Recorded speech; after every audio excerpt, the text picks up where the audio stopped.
Hi guys, বলো তো এটা কি ফল?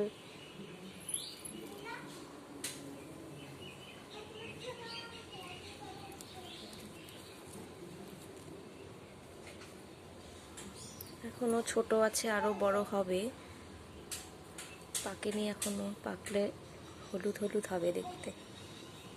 এই দেখো, কাছের থেকে দেখাচ্ছে, এই যে পুরো গাছটা দেখো।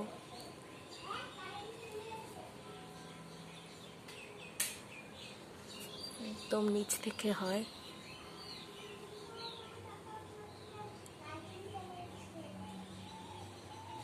এটা কি ফল জানলে অবশ্যই আমাকে কমেন্ট করে জানাবে।